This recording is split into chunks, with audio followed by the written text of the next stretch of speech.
Olá, me diz uma coisa, como permanecer firme quando somos acusados injustamente por fazer a vontade de Deus? E o que fazer quando a verdade parece perder espaço diante dos interesses políticos e da mentira? E é possível manter a esperança inabalável mesmo diante de autoridades poderosas e circunstâncias aparentemente desfavoráveis? Essas e outras questões a partir de agora aqui na TV IBD, então não pula esse vídeo, fica comigo até o final que eu tenho certeza que você vai sair daqui super abençoado e aprendendo um pouco mais da palavra de Deus.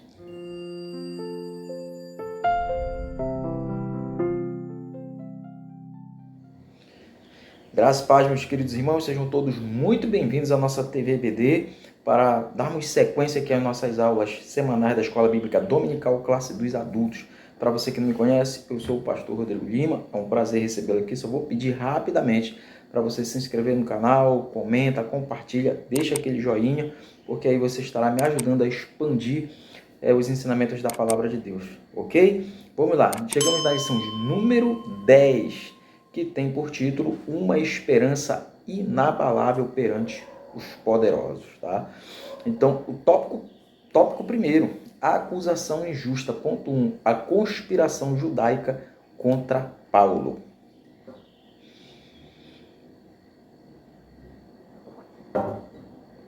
Pessoal, apesar da conspiração, né, ali dos mais de 40 judeus, né, que juraram ali matar o apóstolo Paulo, ele foi conduzido sob forte escolta militar para Cesareia Marítima, né, sede do governo romano na Judéia. Então ali ele seria julgado pelo governador Félix, tá? Representante ali da autoridade imperial da região. 5 dias depois da sua chegada ali, compareceram ali diante ali de Félix, o sumo sacerdote Ananias, né, e alguns anciões do Sinédrio ali, e um advogado também chamado Tértulo, tá? Então a presença dessas autoridades também, né, revela que a acusação contra Paulo havia sido cuidadosamente planejada, certo? Então não era uma simples denúncia religiosa, longe disso, tá? Mas uma tentativa organizada de conseguir ali uma condenação oficial pelo governo romano. E é interessante notar que o sumo sacerdote, né, que deveria ser um defensor da justiça e da verdade, agora ele liderava um processo baseado em acusações falsas, né? Então, em vez de buscar a vontade de Deus, né, aquelas lideranças estavam preocupadas em eliminar aquele que anunciava o evangelho de Cristo, tá? Então, o objetivo não era descobrir se Paulo era culpado, não era isso, mas era que encontrar ali uma maneira de silenciar ali o apóstolo, tá? Então, a mensagem da cruz, ela estava incomodando, né, profundamente os líderes judaicos, porque revelava o quê? Que a salvação não era obtida pelas obras, tá? E pelas obras essas da lei, né? Mas pela graça de Deus, mediante a fé em Jesus Cristo, tá? Então, essa oposição já havia sido anunciada pelo próprio Senhor Jesus, né? Ele declarou aos seus discípulos o seguinte: bem-aventurados sois quando vos injuriarem, né? Injuriarem e perseguirem e mentindo, disserem todo mal contra vós por minha causa, tá? Então, ao longo do livro de Atos, percebemos que a perseguição à igreja, ela cresce à medida que o evangelho avança, tá? Então isso demonstra o quê? Que a verdade proclamada ali com fidelidade, inevitavelmente, meus irmãos, ela confronta interesses humanos, religiosos e até políticos, tá? Então outro aspecto importante é que essa conspiração, ela uniu diferentes grupos em torno de um mesmo objetivo, ou seja, pessoas que normalmente possuíam divergências internas, encontrar ali um ponto em comum, ou seja, combater o evangelho, enquanto nós, como os cristãos, estamos brigando aí um com o outro por causa de placa de igreja, misericórdia, né? Então, diferentes ideologias e interesses podem se unir contra a mensagem de Cristo, tá? Por quê? Porque ela confronta, né, o pecado e chama as pessoas ao arrependimento, tá? Então, apesar de toda essa articulação, Deus permanecia no controle da situação. Então, o julgamento diante de Félix não era um acidente, tá? Mas fazia parte de um plano divino para que Paulo, né, testemunhasse ali diante dos governadores, reis e posteriormente em Roma, né, conforme o Senhor havia prometido. Né? Então o cristão ele não deve se surpreender quando a fidelidade, né, ao evangelho gerar oposição. Não, em muitos momentos, tá? Quem decide viver segundo a palavra de Deus será incompreendido, criticado ou até acusado injustamente. Tá? Então, nessas situações, a nossa confiança não deve estar na aprovação das pessoas ou de pessoas de forma alguma, mas na certeza de que Deus conhece o nosso coração e dirige a nossa história. Então, assim como aconteceu com o apóstolo Paulo, o Senhor ele pode transformar momentos de perseguição em grandes oportunidades para testemunhar de Cristo. Tá? A oposição ao Evangelho, ela nunca surpreende Deus. Tá? Então, quando permanecemos fiéis à verdade, o Senhor ele transforma conspirações humanas em instrumentos para cumprir seus propósitos. Tá? Então, quem anda em Cristo, né, pode enfrentar até tribunais, tá? Tribunais terrenos, mas com a certeza de que a sua verdade ou a sua vida está nas mãos do Supremo Juiz. Amém? Ponto 2. O discurso bajulador de Tértulo diante do poder. Tá? Então, ao iniciar ali o julgamento, o advogado Tértulo, tá? Ele toma a palavra para apresentar ali a acusação contra o apóstolo Paulo. Antes, porém, ele faz um longo discurso de elogios ao governador Félix, né?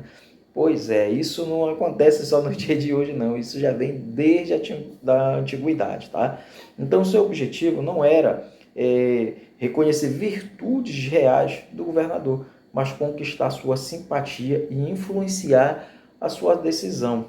Tértulo declara, visto que por ti temos gozado de muita paz, e por tua providência se fazem a este povo muitos e louváveis serviços. Será? Então, essas palavras, no entanto, pessoal, o que acontece? Não correspondiam à realidade de forma alguma. Historicamente, Félix, né, conhecido por sua administração marcada por corrupção, violência e abuso de poder, ele governou ali a Judéia entre os anos ali 52 e 60 depois de Cristo, ficou conhecido por reprimir revoltas com extrema crueldade. Tá? Então, em vez de promover paz e justiça, a sua gestão gerava medo e insatisfação entre o povo. Tá? Então, o discurso de Tértulo é um exemplo clássico de bajulação, diferente da honra, né, que reconhece ali sinceramente as qualidades de alguém. A bajulação ela usa elogios exagerados e falsos para obter vantagens pessoais. Tá? Então a Bíblia ela adverte sobre este comportamento. Onde, Rodrigo? Provérbios 29, o verso 5 diz o seguinte: o homem que lisonjeia o seu próximo arma uma rede aos seus passos. Tá? Então, após tentar conquistar ali a boa vontade de Félix, Tértulo passa a atacar Paulo, ou seja, chamando de peste, né, de promotor de sediações, né, e líder da seita dos nazarenos. Tá? Então, observe a estratégia aqui. Né? Primeiro, ele exalta o juiz, depois ele desmoraliza ali o acusado. Então, muitas vezes, né, pessoas recorrem à manipulação, à mentira, à distorção dos fatos, né, para alcançar seus objetivos. Tá? O cristão, porém, ele é chamado a agir de maneira completamente diferente. Tá? Então, Paulo ele não responde à bajulação com outra bajulação, de forma alguma. Quando chega a sua vez de falar, né, ele demonstra o que? Respeito pela autoridade de Félix, né, mas limita-se aos fatos e ponto final. Ou seja, sua confiança ela não estava na habilidade de convencer o governador por meio de palavras bonitas, né, mas na verdade e na justiça de Deus. Então isso nos ensina que a verdade ela não precisa de maquiagem, meus irmãos, de forma alguma. Quem vive com integridade não depende de manipulação para ser ouvido, de forma alguma. Vivemos em uma sociedade onde muitas pessoas valorizam mais a aparência do que a verdade. Isso é fato. Mas em alguns ambientes, há quem elogie por interesse, esconda ali a verdade para agradar ou distorça, né, ali os fatos para obter benefícios. Então, o cristão ele deve agir com sinceridade em todas as áreas da vida. Tá? Nossas palavras elas devem refletir a honestidade, o respeito, o compromisso com a verdade, mesmo quando isso não traz vantagens imediatas. Tá? Jesus declarou o seguinte: seja, porém, o vosso falar sim, sim, não, não. Ou seja, quem anda na verdade não precisa recorrer à bajulação ou à manipulação para alcançar seus objetivos. Tá? A bajulação ela busca agradar os homens, a verdade busca agradar a Deus. Então, o discípulo de Cristo, ele deve falar com respeito, mas jamais negociar a verdade para conquistar a favor das pessoas. Tá? Deus ele honra, né, aqueles que permanecem íntegros mesmo diante dos poderosos. Ponto 3. Falsas acusações contra Paulo. Depois de tentar conquistar a simpatia do governador Félix, com elogios exagerados, né, Tértulo lhe apresenta formalmente as acusações contra Paulo. Então, o objetivo era convencer as autoridades romanas de que o apóstolo ele representava uma ameaça ali à ordem pública e por isso deveria ser condenado. Tá? As acusações elas podem ser resumidas aqui em 3 pontos principais. Primeira, a acusação de sediação política. Tá? Então, Tértulo ele afirma que Paulo ele era um homem ali que promovia tumulto entre os judeus espalhados pelo Império Romano. Essa era uma acusação extremamente séria, pessoal. Por quê? Pois Roma ele tratava qualquer indício ali de rebelião com grande rigor.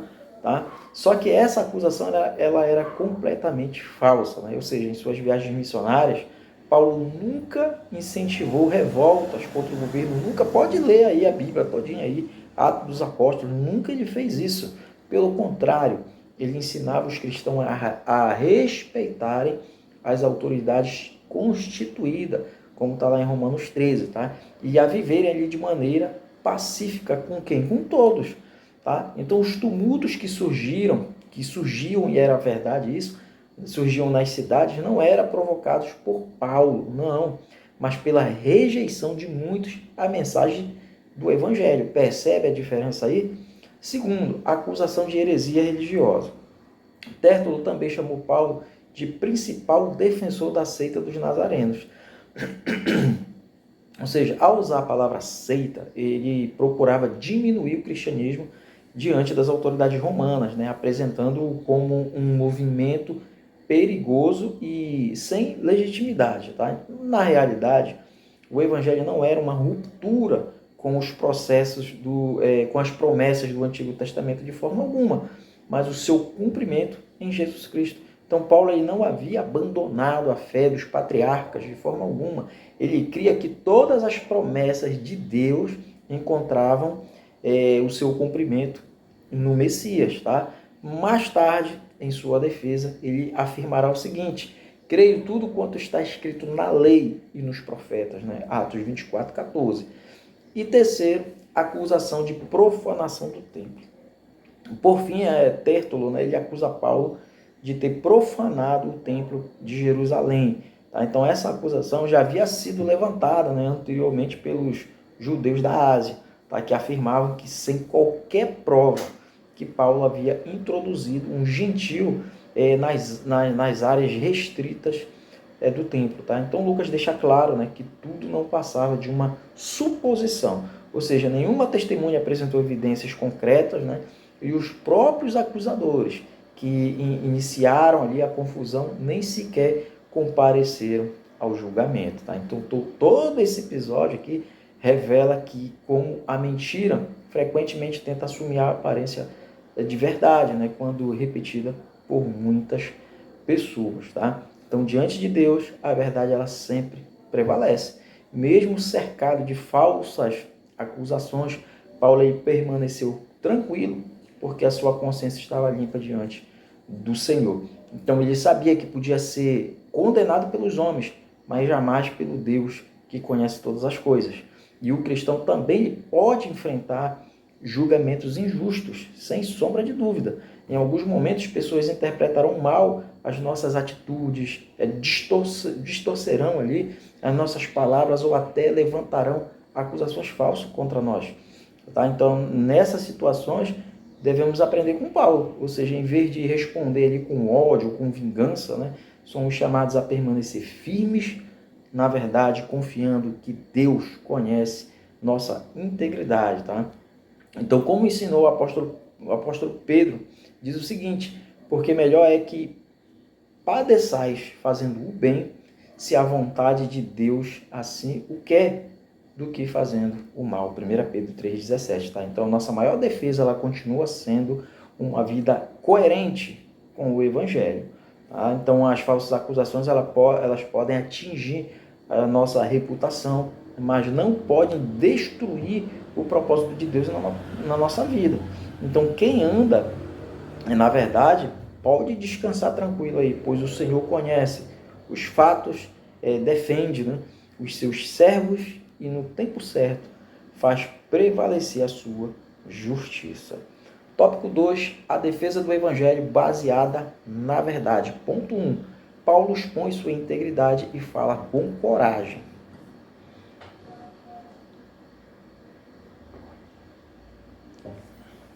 Vamos lá, então,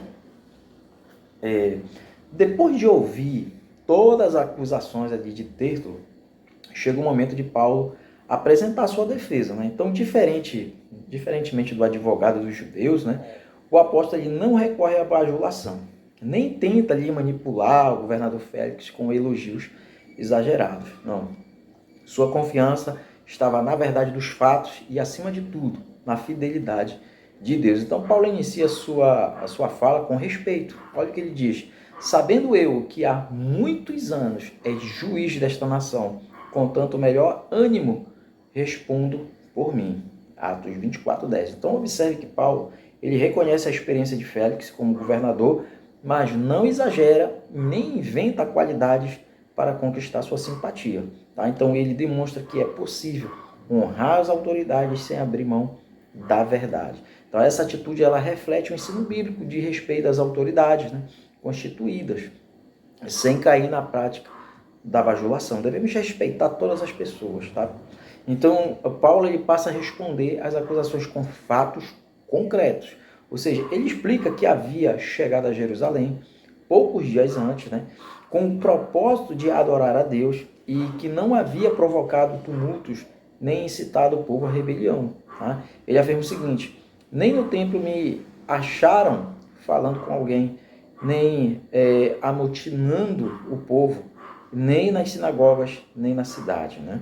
Então, a sua defesa ela é baseada em evidências, não em emoção. Tá? Então, Paulo mostra que seus acusadores eles não possuem provas para sustentar as acusações.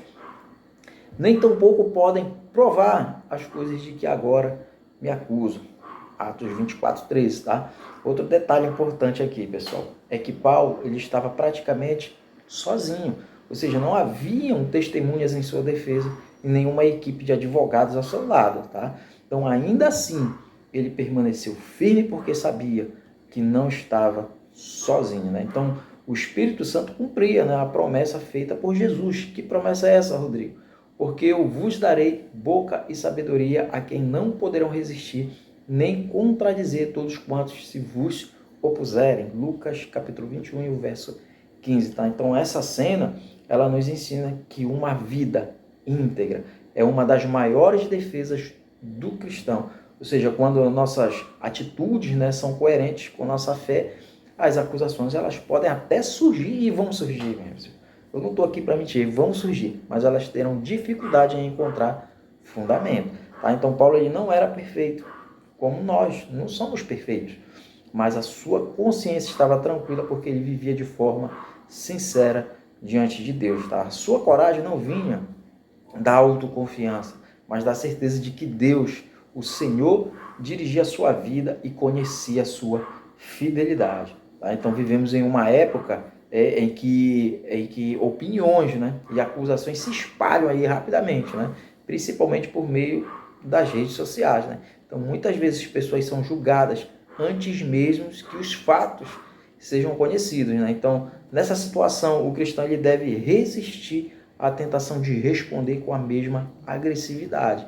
Tá? O exemplo de Paulo, ele nos ensina que que a melhor resposta, né, ela continua sendo uma vida íntegra, aliada à confiança em Deus.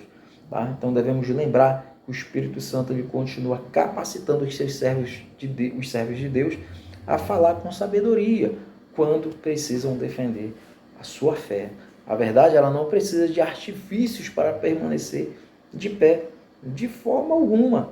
Tá? Quem vive com integridade pode enfrentar qualquer tribunal humano com sinceridade ou com serenidade, porque sabe que a sua maior defesa é uma consciência limpa diante de Deus e a presença constante do Espírito Santo. Ponto 2. A fé na ressurreição como fundamento da defesa.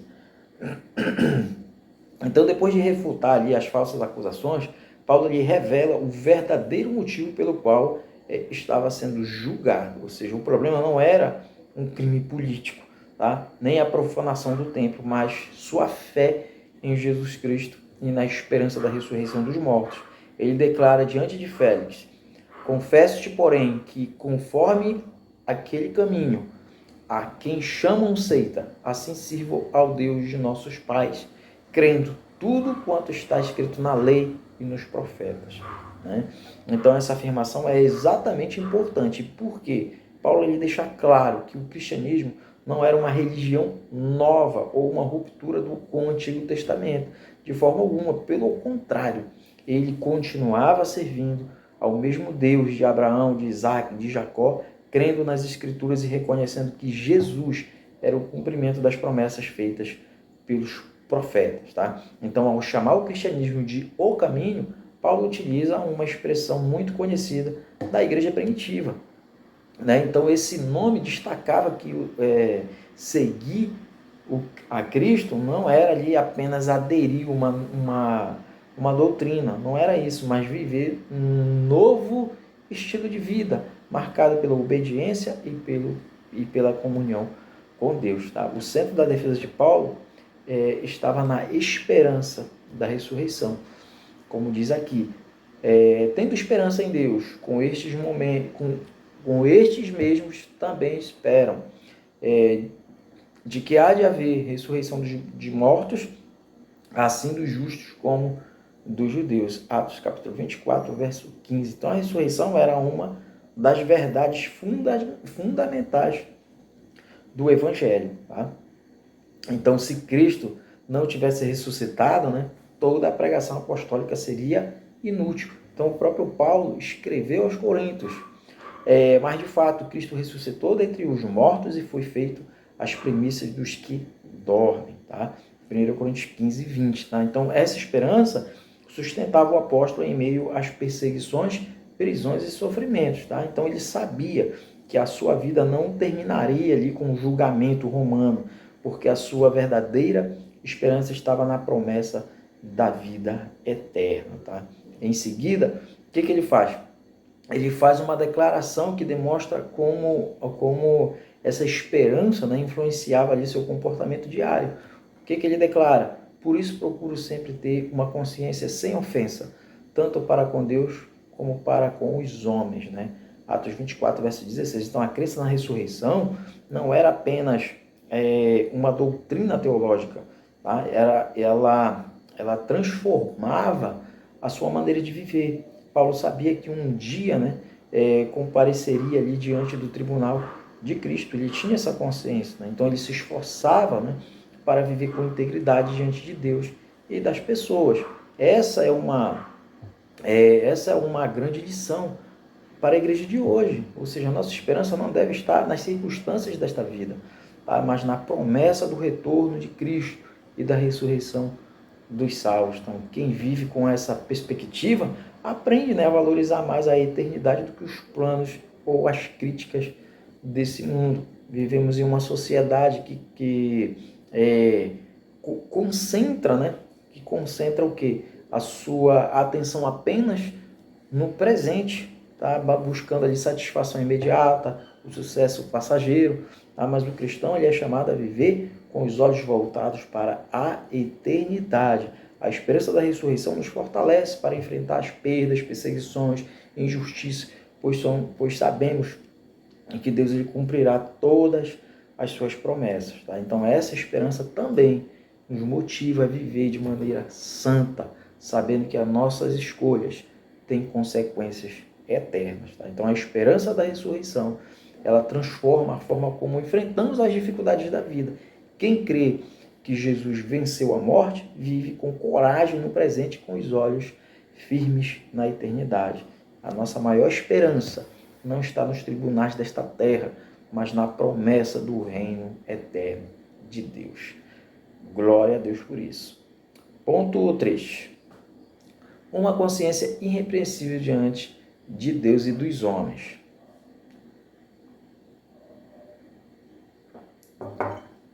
Então, ao concluir ali a sua defesa, Paulo ele demonstra que sua maior segurança não estava na opinião do governador Félix, nem nas acusações dos líderes judeus, mas no testemunho de sua própria consciência diante de Deus. Ele declara o seguinte: e por isso procuro sempre ter uma vida, ter uma consciência sem ofensa, tanto para com Deus como para com os homens. Tá? Então essa afirmação resume ali o estilo de vida do apóstolo. Tá? Então Paulo ele não buscava apenas parecer correto diante das pessoas. Tá? O seu maior compromisso era viver de forma íntegra diante do Senhor. Tá? Como consequência, procurava também manter um bom testemunho diante dos homens. Tá? Então Paulo explica que o verdadeiro motivo da sua presença em Jerusalém, ele vai explicar aqui: ora, muitos anos depois, vim trazer à minha nação esmolas e ofertas. Atos 24, 17. Então, em vez de promover a rebelião, Paulo havia retornado para entregar uma oferta arrecadada entre as igrejas, né, gentílicas ali em favor dos irmãos necessitados da Judéia. Tá? Onde é que está isso, Rodrigo? Romanos 15, ali, verso 25, 27, 1 Coríntios 16, de 1 ao 4. Tá? Então, esse gesto ele demonstrava o amor cristão e a unidade da igreja, né? Composta por judeus e gentios. Tá? Então, ele afirma que foi ali encontrado purificado ali no templo, né? sem provocar ali tumultos ou ajuntamentos. Não, ele não fez isso. A ironia ela é evidente aqui, porque enquanto era acusado ali de profanar o templo, Paulo estava justamente cumprindo um ritual de purificação, procurando evitar qualquer escândalo entre os judeus. Tá? Veja como são as coisas. Né? Outro ponto importante aqui é que os principais acusadores, né, ali, os judeus da Ásia, né, que haviam iniciado ali toda a confusão, nenhum sequer compareceram ao julgamento. Tá? Ou seja, pela própria legislação romana, quem fazia a acusação deveria estar presente para apresentar ali as provas e responder as perguntas. Né? Então, a ausência dessas testemunhas, né, enfraquecia aí completamente o processo contra o apóstolo. Então, o apóstolo, o que ele fez? Ele desafia seus acusadores. Como assim? Ele diz: ou digam estes mesmos que injustiça acharam em mim quando compareci perante o Sinédrio, né? O verso 20. Então, nenhum deles conseguiu apontar qualquer crime cometido por Paulo. A única questão levantada durante seu julgamento no Sinédrio foi a sua declaração sobre a ressurreição dos mortos. Né? Então, acerca da ressurreição dos mortos que hoje sou julgado por vós, Atos 24, 21. Então, com isso, Paulo mostra que a sua prisão não era consequência de delito, mas da fidelidade ao Evangelho. Tá? Então, essa passagem ensina que uma consciência limpa é um dos maiores patrimônios do cristão. Ou seja, quem vive em comunhão com Deus pode enfrentar acusações sem perder ali a paz, porque sabe que o Senhor conhece a verdade. Isso não significa que o cristão será perfeito ou nunca cometerá erros. Tá? Pelo contrário, cometemos erros e muitos diariamente. Então, o que significa então? Viver uma vida de forma sincera, arrependendo-se quando falhar, né, e procurando manter uma vida coerente com com a palavra de Deus, né? Vivemos uma sociedade hoje onde muitas pessoas se preocupam mais com a imagem do que com o caráter, né? A Bíblia, porém, ela ensina o quê? Que Deus ele olha para o coração. Aí eu sei que tem uns céticos que dizem, mas Deus não é açougueiro, né? Eu tenho certeza que você já ouviu isso por aí, né? Não, mas qual é a questão aqui? É uma consciência limpa. Ela não nasce da perfeição, mas de uma vida de arrependimento, de sinceridade e obediência ao Senhor. Então, quando caminhamos, né, com integridade, podemos enfrentar críticas e acusações sem perder a paz. O cristão ele deve perguntar constantemente, ele deve se faz essa pergunta aí. Minha consciência está tranquila diante de Deus? A minha vida confirma aquilo que eu prego? Meu testemunho fortalece ou enfraquece o Evangelho? Se faça essas perguntas aí, tá? Então, uma consciência irrepreensível vale mais do que a aprovação dos homens, sem sombra de dúvida. Então, quem vive em santidade pode enfrentar qualquer acusação com serenidade, porque sabe que o Supremo Juiz conhece seus pensamentos, suas intenções e sua fidelidade. A paz de uma consciência limpa é um presente que Deus concede aos que andam na verdade. Tópico 3, a esperança que supera a opressão. Ponto 1, Félix adia, mas escuta a mensagem. Vamos lá. Então, depois de ouvir ali atentamente a acusação dos judeus e a defesa do apóstolo, o governador Félix percebeu que não havia ali provas suficientes para condenar o apóstolo. Tá? Lucas registra que Félix tinha mais amplo conhecimento acerca do caminho, tá? Ou seja, ele já possuía informações sobre o cristianismo e compreendia que aquela não era uma questão de segurança pública, mas de divergência religiosa. Mesmo reconhecendo isso, Félix não tomou uma decisão justa. Vejam só.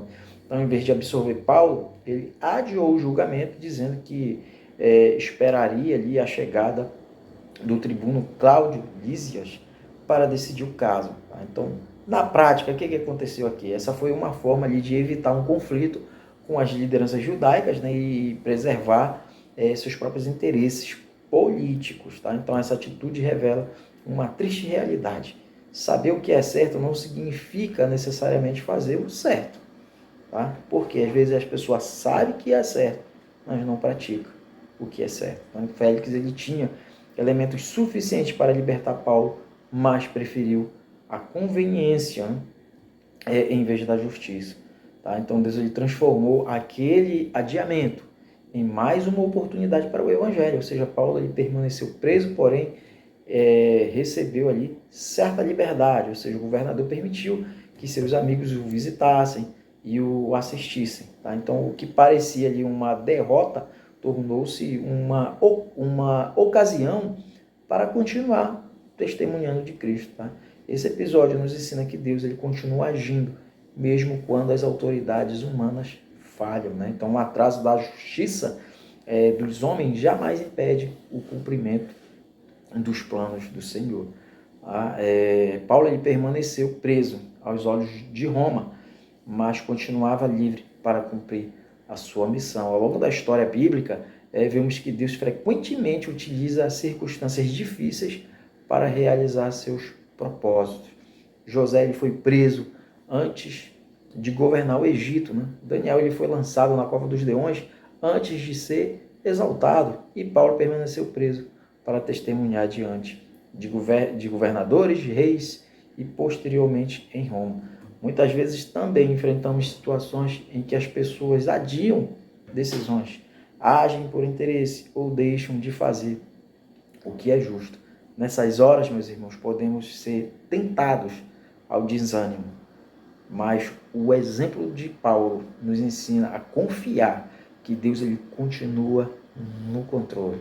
Então, quando portas parecem fechadas, o Senhor ele pode estar preparando oportunidades maiores para que o seu nome seja glorificado. A nossa esperança não deve estar na rapidez das decisões humanas, mas na sua fidelidade daquele que governa todas as coisas. A demora da justiça humana ela nunca atrasa os propósitos de Deus, tá? Nunca. Tá? Então o Senhor ele continua conduzindo a história e transformando momentos de espera em oportunidades para o avanço do Evangelho. Tá? Então quem confia em Deus defende, aprende, melhor dizendo, que até os adiamentos podem fazer parte do seu plano perfeito. Ponto 2. A palavra provoca temor nos ímpios. Tá? Então, alguns dias depois do julgamento, né, Félix ele voltou a chamar Paulo, desta vez acompanhado da sua esposa Drusila. Acho que é essa, Drusila. Acho que é esse o nome, tá? Que ela era o quê? Judia, tá? Então o casal desejava ouvir o apóstolo falar sobre a fé em Cristo, tá? O que parecia apenas uma conversa particular tornou-se uma poderosa oportunidade. Perdão. Tornou-se uma poderosa oportunidade de evangelização.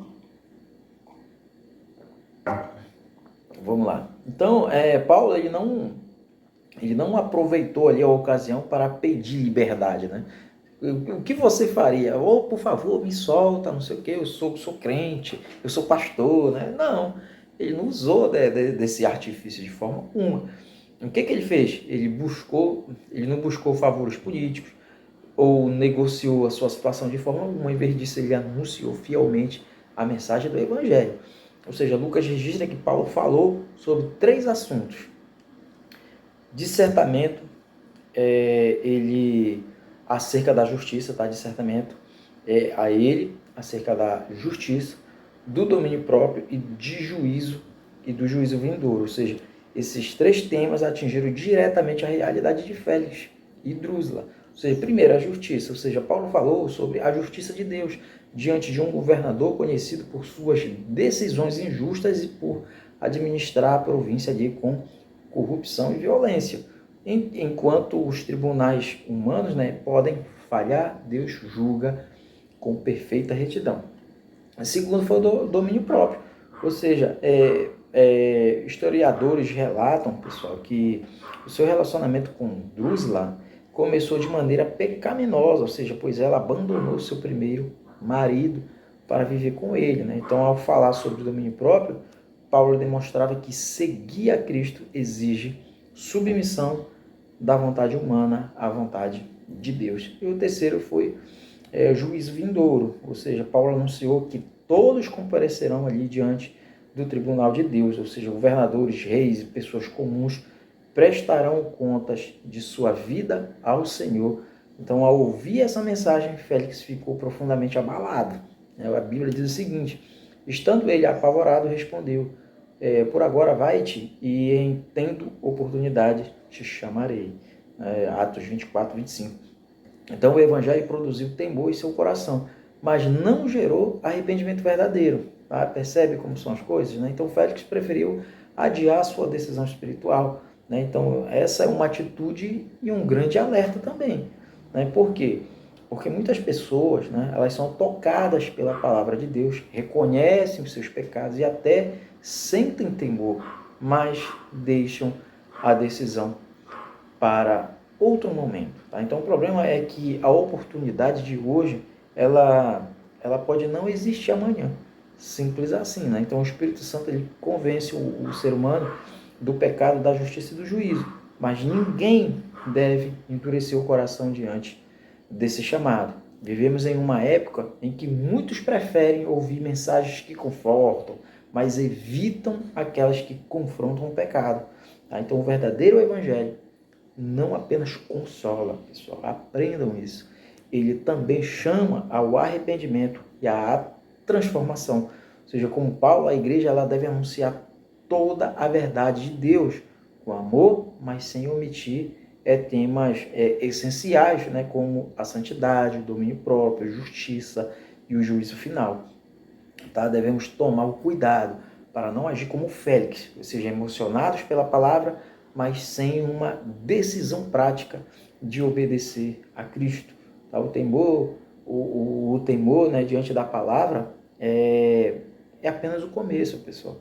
É apenas o começo. A transformação ela acontece quando o coração responde com arrependimento e obediência. Então, não basta sentir-se impactado pelo Evangelho, é preciso permitir que ele transforme a vida. Né? Hoje, o tempo oportuno para responder ao chamado de Deus.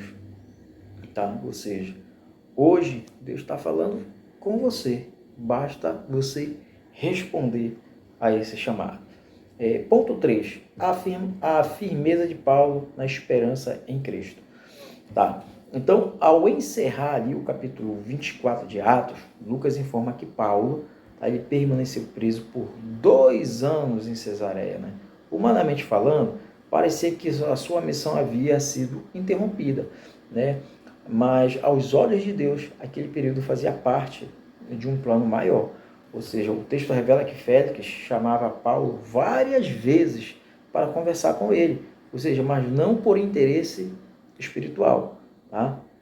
Lucas afirma que o governador esperava, né, receber dinheiro, né, em troca da liberdade do apóstolo. Vejam só, né? Então, esperando ao mesmo tempo que Paulo lhe desse dinheiro para que fosse solto, por isso também, chamando muitas vezes, falava com ele.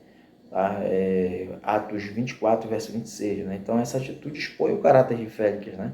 Então, mesmo sabendo da inocência de Paulo, ele tentou tirar proveito da situação. Né? Então, a corrupção ela influenciava suas decisões e o interesse financeiro falava mais alto do que a justiça.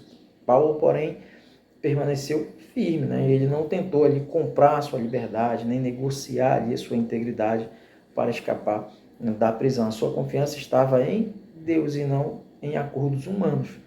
Após 2 anos, Félix foi substituído por Pórcio Festo, né, como governador. Então, antes de deixar ali o cargo, querendo agradar aos judeus, né, ele manteve Paulo preso.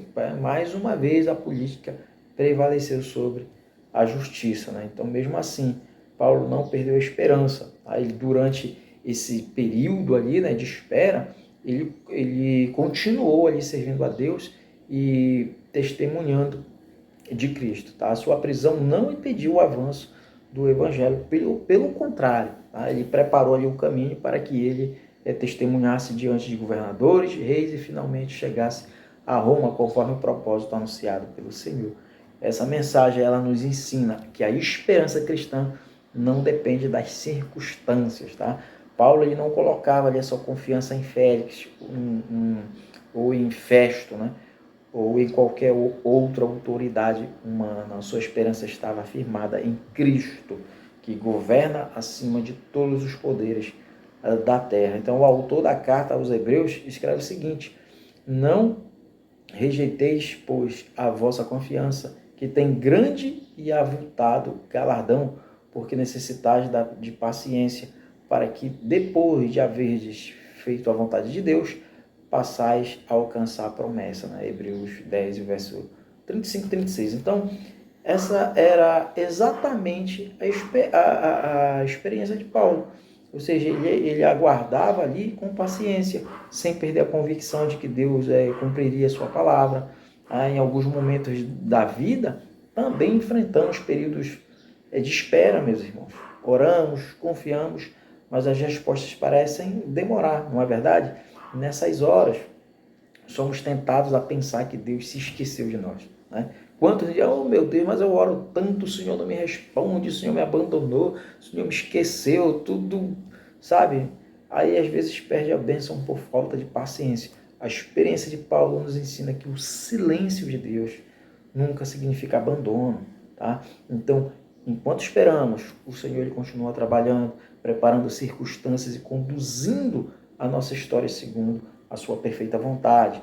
A nossa esperança, ela não pode estar nas decisões humanas, nas mudanças políticas ou nas circunstâncias favoráveis, mas na fidelidade de Deus, que jamais falha.